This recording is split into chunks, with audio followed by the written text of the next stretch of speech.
Evet, şimdi böbürlenmemek lazımmış. Bir kez daha anladık. 5 yıldır 6 yıldır öyle motor üstündeyim demek de olmuyormuş bazı şeyler. Şimdi bunun örneğini kısaca anlatacağım. Konumuz Honda diyor. Nereden aldık, nasıl aldık, başımıza neler geldi, kısaca bunlardan bahsedeceğim size. O yüzden videodan çıkmamanızı tavsiye ediyorum. Motor alacak arkadaşlar özellikle.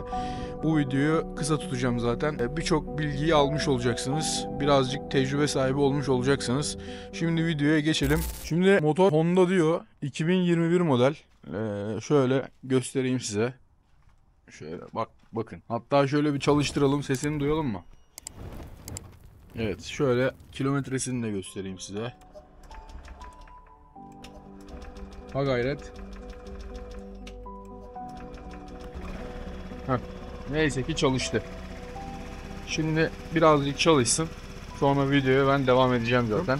Şimdi ben getir deposunda çalışırken arkadaşlar, yani böbürlenmemek lazım, işte onu söylüyorum. Yani böbürlenmeyeceksin. Bak ben 6-7 senedir motor kullanıyorum. Hani motordan da anlıyorum az çok. Ama o an nasıl bir galyana geldiysek, bir de taksitli olarak vermesi beni cezbetti. Bir de öyle bir durum var. Şimdi bende Space var, sürekli arıza yapıyor, tamam mı? Şimdi sürekli beni Getir'de çalışan arkadaşlar, ben Kenti motoruyla çalışanım orada. Orada Getir'in kendi kuryeleri var. Onlar sürekli, adamlar beni yoldan çekiyorlar falan filan. Neyse sağ olsunlar, biz de onların işini gördük çoğu şekilde ama. Şimdi şöyle bir durum oldu.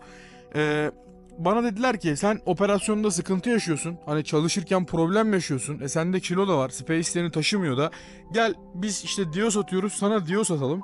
Sen de rahat et. Hani bu şekilde olursa yollarımızı ayırmak zorunda kalacağız. Ben de şimdi işsiz kalmak kötü. O zaman yemek sepetinde çalışıyordum part olarak ama part olduğu için artık slot bulamamaya başladım. Mecbur kabul etmek durumunda kaldım. Neyse biz oranın şeyiyle anlaştık. Şefiyle konuştuk, şey yaptık, sözleştik. Sonra onların motorcusu zaten sürekli geliyor falan filan. Dediler ki tamam biz sana motoru getirelim. Dedim getireceksiniz de hangi motoru getireceksiniz? Öğrendiğim kadarıyla bu bizim Serdivan'daki Getir şubesinin sahibi, aynı zamanda Düzce'deki deponun da sahibiymiş. Bana dedi ki 50 binde 60 binde motorlar var. Renkleri ruhsata işli. Koruma demirleri var. Çantası var. Her şeyi var dedi Samet. Sen sadece de bakımını yapacaksın. Marşına basacaksın. İşine bakacaksın dedi. Başka hiçbir şey yok. Aksi bir durum çıkarsa dedi biz sana destek olacağız. Yardımcı olacağız dedi. Tamam dedim. Velhasıl ben gittim bu motoru kabul ettim. Bu motoru bana Düzce'den kamyonla buraya bir şekilde getirdiler. Getir'in kendi kamyonuyla. İşte hani gıda taşıyor ya vesaire. Yine o kamyonun arkasına bir yere bağlamışlar. Ben Sapanca tarafında burada karşıladım. Bilmeyenler için Sakarya Sapanca çok kısa bir ilçesi yani. Aldım. Arkadaş motor bir geldi. 60 binde 55 binde dedikleri motor bana 55-60 arası hatırlamıyorum dedikleri motor 78 binde çıktı motor. Sonra motor indi. İndiği gibi zaten aradım, dedim bak bu motorun ön tarafında bir şey var. Bu motoru bir şey tutuyor. Bu motoru bir şey sıkıyor dedim. Bana dedi ki problem değil, sen çalış, bir şey olmaz, bir engel teşkil etmez, bir sorun teşkil etmez, şey yap. Neyse pakete gidiyorum, geç geliyorum, şef dedi ki neredesin, dedim böyle böyle kanka bak sen dedim motor bir şey var. O da bindi motora, hakikat dedi ya motorda bir sıkıntı var, bir şey var. Neyse dedim ki abi bak bu motor şeyde, bu motor diğer diyolara göre biraz da sesli çalışıyor dedim. Ya işte o dedi revize ettik falan filan, rolantiyi dedi biraz yüksek tutmuşuz. Ya dedim ben kaç senedir motora biniyorum, hiç böyle bir şey görmedim, şey yapmadım. Neyse bunlar tamam bir şekilde. Şimdi iş yok, mecbur oraya mahkumuz, çalışacağız, konuşmuşuz, lafı ağızdan çıkmış. Bir de taksitli veriyor, ne olursa olsun 40 bin liraya alacağım ben bunu. Hani şey yapacağım, tamam. Neyse ben motora bindim, sarı boyalı böyle aynı bu şekilde çalışıyorum. Abi bir denetim geldi. Getir'in denetmeleri meşhur biliyorsunuz. Denetim geldi. Denetim bana dedi ki senin motorun niye sarı mor? Dedim ki böyle böyle ben burada çalışıyorum. Sen dedi Getir'e bağlı değilsin ki dedi. Sen dışarıdan gelmedin mi dedi. Evet dedim. Senin motorunu böyle kabul edemeyiz kesinlikle dedi. Tamam dedim, ne yapacağız? Sen dedi bunun granajları değiştireceksin. Tamam sorun yok. Sonuçta patronumuz dedi ya. Biz her şeyde sıkıntı yok. Her şeyi hallederiz. Neyse gittim yanına, tık tık kapısını, selamünaleyküm. Abi böyle böyle benim motorun rengini değiştirmem gerekiyormuş. Evet de sen sadece granajları değiştireceksin dedi. Tamam dedim değiştireyim. Kaç para, şu para. Tamam dedim, söyledik bu arkadaşa. Dedik ki getir şeyleri, granajları. Granajları dedim takalım, şey yapalım. Neyse biz bu granajları falan söyledik tabii, siparişini verdik. Ya sağ olsun o motorcuya da Allah razı olsun. Bana dedi ki ben sana yine taksit de yaparım falan filan. Dedim ki motorun boyalı olduğunu söylemiştiniz dedim en başında. Öyle demiştiniz. Yok o başka bir motor. O biraz daha pahalı dedi. Ben de tamam o zaman sorun yok. Değiştiririm ben kendim dedim. Sorun değil. Neyse bu motoru arkadaşlar bana bir şekilde ulaştırdılar, getirdiler. Sağ olsun bu Güler Motor, orada Furkan var. O da motorun arkasında durdu. Her türlü desteği verdi bana sağ olsun. Ama şöyle bir ince bir nokta var. Bana ilk alırkenki söylenilen şeyler alındıktan sonra aynı çıkmadı. Ben buna granajları taktım. Granajları taktıktan sonra abi ruhsatı elime bir aldım, satış yapacağız. Ruhsata bir baktım. Ruhsatta motor hala sarı mor olarak geçiyor. Dedim abi böyle böyle ruhsatta bu geçiyor. Biz sana söylemiştik. Abi siz bana öyle bir şey söylemediniz. Siz bana dediniz ki her şey hazır. Sana gelecek. Hiç ekstra bir para harcamayacaksın. Bakım maliyet hiçbir şey yok. Biz onları karşılıyoruz. O motorun eksikleri de varmış. Bana Furkan söyledi. Güler Motor işte getirim motorlarına bakan. Düzce'de bakıyor. Bir de buraya geliyor haftada bir. Buraya da burada da bakıyor. Neyse benim de elim takım tutuyor o dönem. Dedim ki lafı açtı falan. Ben dedim hallederim, siz gönderin. Bunun birkaç parçasını gönderdiler. Ben takınca dedi ki ya sen yapıyorsun. Ben dedi her hafta gelip gitmeyeyim buraya. Sen dedi buradaki motorlara da bak, hem ekstra para kazanırsın falan. Tamam. Neyse ben onu da kabul ettim. Şimdi bu güveni de verdim onlara. Onlar da bana bu güveni verdi. Ben şimdi motoru artık sıkıntı yok. Ödüyorum yani parasını. Neyse bir taksit hatta gecikmişti, sağ olsun onda da oranın sahibi idare etti. Bak o konuda da iyilerdi, sıkıntı yok ama ta ki ben oradan ayrılasıya kadar. Son 10 bin lira borcum varken artık zam döneminde çok büyük sıkıntılar yaşamaya başladık. Tabii ben motorun granajlarını kendimce böyle spreyle boyadım. Çünkü durum yok. İşten çıkarılma durumumuz var. Maaşı beğenmedik, şey yapmadık. Motoru taksitle almışım. Hem granaj parası ver, hem başka mekanik olarak masraf et falan filan derken motoru bir şey tutuyor. Dedim ki abi bak motoru bir şey tutuyor. Dedi kardeşim tutmuyor. Hani sana öyle geliyor. Sen Space'den indin, buna bindin. Bunlar böyle. Abi ben de şahsi motorlarınıza da bindim. Böyle bir sorun yok. Neyse tamam dedi. Sen bunu şey yap. Abi ben bu motoru oradan çıktım. Kafama artık çok takılmaya başladı. Ben motoru aldım, gittim, götürdüm servise. Şimdi servisteki görüntüler, videolar benim elimde var ama iCloud hesabımda. Şu an Samsung kullanıyorum. iCloud kullanmıyorum. iPhone kullanmıyorum. O yüzden o videoları zaten gösteremeyeceğim size ama ben bu motoru servise götürdüm. Bu motora benim için dediler ki bak bu motor alt takım mekanik orijinal. Sadece hani önden ufak bir kazası yoktu dediler ilkten. Sonradan kazasının olduğunu söylediler bana. Dedi ki senin önde bir sıkıntı var, biz bunu halledeceğiz. Neyse bana bunların parçasını gönderdi. Varyatörleri gönder, dedim bak yine orijinal değil mi? Orijinal dedi, sıkıntı yok. Ben hepsini taktım, tabii sorunlar hep devam. En son biz bununla yollara ayrıldık. Motorun son 10 bin lirası kaldı verilecek bunlara. Sonra benim de mantık şu. Dedim ki hani daha kötü büyük bir şey çıkarsa masraftan düşerim. Kendilerine de böyle söyledim. Tamam dedi, ben çıktım. Yemek sepetine girdim. Çantayı taktım falan. Abi daha ilk gün çantayı taktım. İlk gün slot saatlerimi seçtim. İlk işe başladım. Motorda yine önde bir fren şeyi. Kendi kendine fren basma falan filan. İşte arka frene basıyorum, lambaları yanıyor falan filan. Böyle değişik bir şeyler oldu. Neyse dediğim yere geleyim. Motoru aldım, bir güzel götürdüm servise. Şimdi ben motoru servise götürdüm. Servis bu motorun varyatör kapağını bir söktü. Bu motorun arka varyatörü, ön varyatörü, kayışı, hava filtresi, ön disk, işte ön jant, ön fren merkezi, arka amortisör. Arkadaşlar motorda her şey yan sanayi. Komple yan sanayi. İçini açıp baktırtmaya korktum. Velhasıl geçen hafta da sinirden hatta bunu da kırdım. Şöyle görüyorsunuz. Geçen hafta ben motorun içini açtım. Bu motorda yine gaz kesikliği var. Şimdi bu motor şöyle, ben motoru 78 binde aldım. Bir sene gibi bir ara zaman var. Şöyle görüyorsunuz, hatta 91 binde şu an bu motor. Yani ben bu motorla aldığımdan beri 40 bin liraya 20 bin kilometre yaptım yapmamışım. Öyle söyleyeyim size. Hatta bir ara göstergesi gitti. 10 gün falan bir süre geçti. Ona da gidip serviste kayıt açtırdım ki herhangi bir sorun olmasın diye. Parça bekledik çünkü. Biz arka şeyden şüpheleniyorduk, okuyucudan. Okuyucuyu değiştirdik, motor yine gösterge çalışmıyor. Elektrik kesintisi yapıyor falan. Abi motoru ben kendim söktüm. Dedim ya elim takım tutuyor. Anlıyorum az çok. Dayım da esnaf. Hani bu işten anlıyorlar. Dedem vesaire.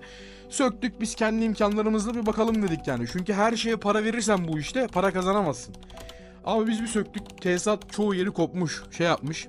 Neyse burada götürdüm. Servis çok para çekti. Burada yine servisten çıkma bir elemana götürdük.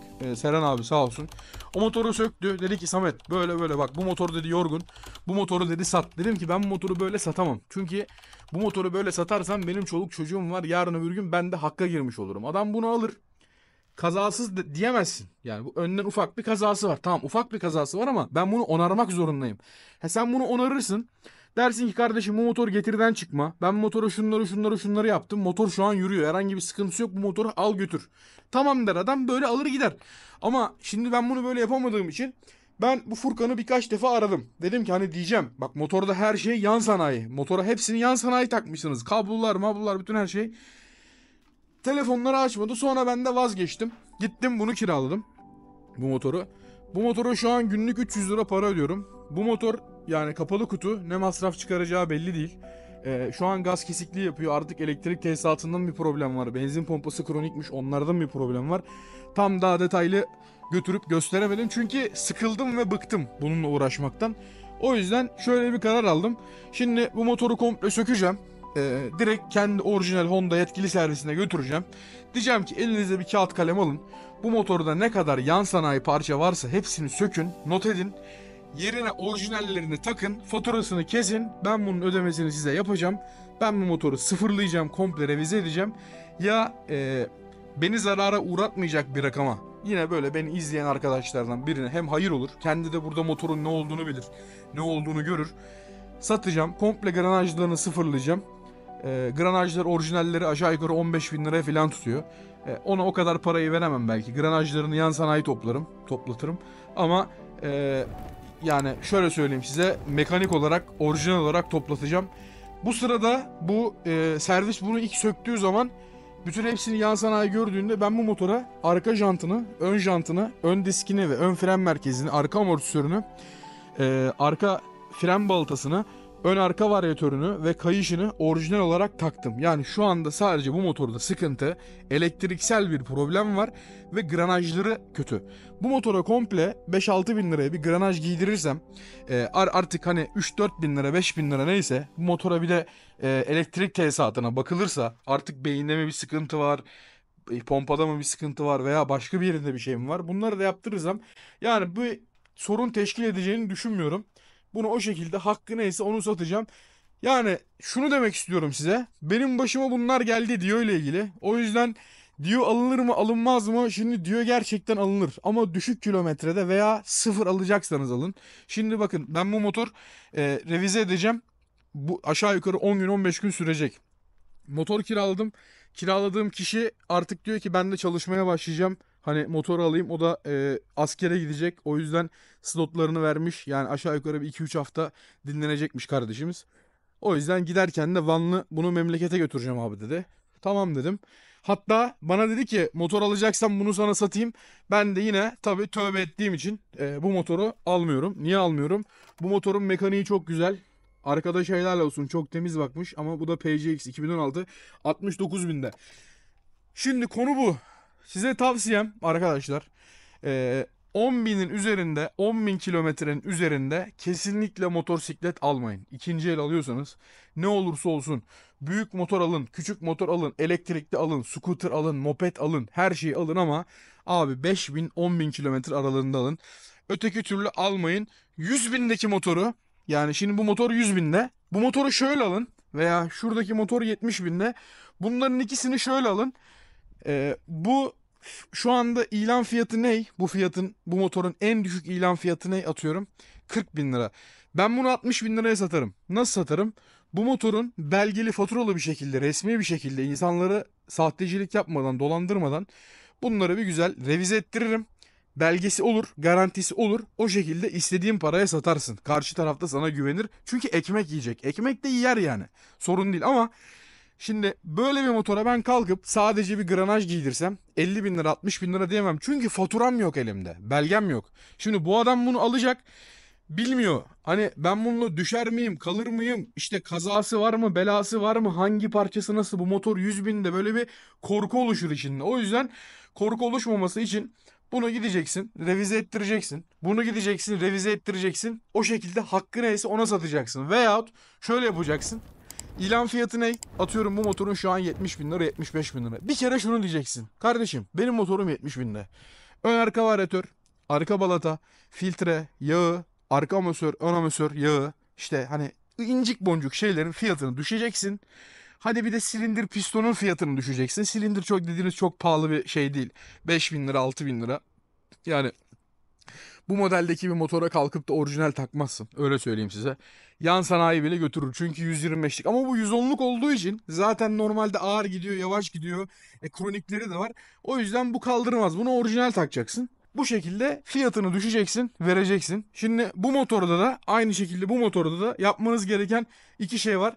Adamların elinde belge var mı? Yani faturası var mı? İşte ne yaptırdın, ne ettirdin? İşte motorcu gezip ya işte benim tanıdığım motorcu var da gel bir bakalım. İnanmayacaksın, aldanmayacaksın abi. En güzeli kendin diyeceksin ki araç başında kaç para diyorsun buna? 70 bin lira mı? Tamam bak, fren maletlerin gidik. İşte efendime söyleyeyim, şurası kopuk, çatlak. Mesela işte bazı yerlerinde böyle çatlaklar var. Düşelim fiyatı. Ben masraf edeceğim çünkü buna. Öyle alayım dersin. O şekilde alırsın. Buna da aynı şeyi dersin. Şimdi ben bu motoru bir nabız ölçmek için bunu bu haliyle şu anda baktım. Ortalama olarak 40 bin lira 45 bin lira. En kötü diyor. Ben bunu 30 bin liradan koydum ilana. Yazan olur mu eden olur mu? Çok yazan var. Takas çok geldi ama ben takas istemiyorum. O yüzden şimdi kiralama işinden de çok kere eden arkadaşlar var. Bir yandan da aklıma o geldi. Hani komple revize ettirip belki kiraya da verebilirim Sakarya'da. Öyle bir şey de yapabilirim. Öyle de olabilir. Veya işte yarın öbür gün sıkışırım, bir şey olur. Yine elime para geçsin, nakit geçsin diye tatarım. Ki şu an Ramazan ayındayız, iş yok. Yine öyle düşünmüştüm. Ama uymadı, olmadı. Velhasıl sessiz olun. Motoru kimden aldığınızdan çok motorun ne olduğuna bakın. Çünkü insanlar çok değişik. 3.000 lira için, 5.000 lira için, 2.000 lira için insanların canını çok yakıyorlar. Yani benim canım çok yandı. Bu motorda olsun. Yani diğer motorlarda olsun benim canım çok yandı. O yüzden canınızı yaktırmayın. Alırken yüksek kilometreli motosiklet değil, daha düşük kilometreli temiz motorlar bakın. Yüksek kilometreli alıyorsanız da alacaksanız da abi belli başlı malzemelerin fiyatını düşerek alın. Yani size ölücü diyecekler belki.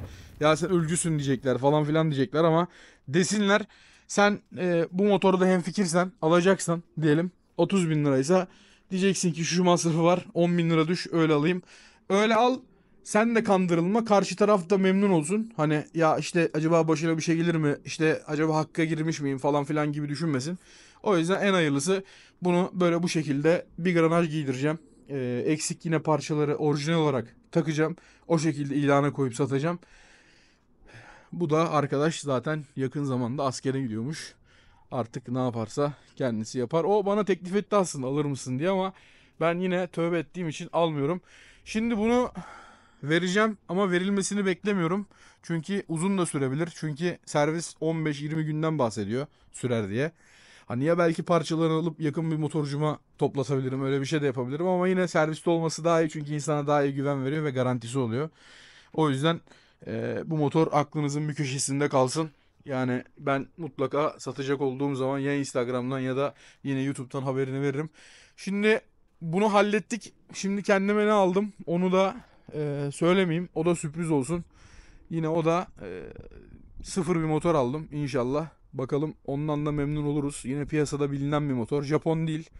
Yani Çin malı ama Çin malının arasında iyileri, tahminlerinizi yorumlara bekliyorum. Yazın. Umarım sizin de başınızdan böyle bir olaylar geçmez. Bunlar hep tecrübe. Buradan da bir tecrübe çıkarın. Özellikle ikinci el Dio alırken, PCX alırken vesaire bilin yani. Şimdilik bizden bu kadar. Kendinize iyi bakın. Görüşmek üzere.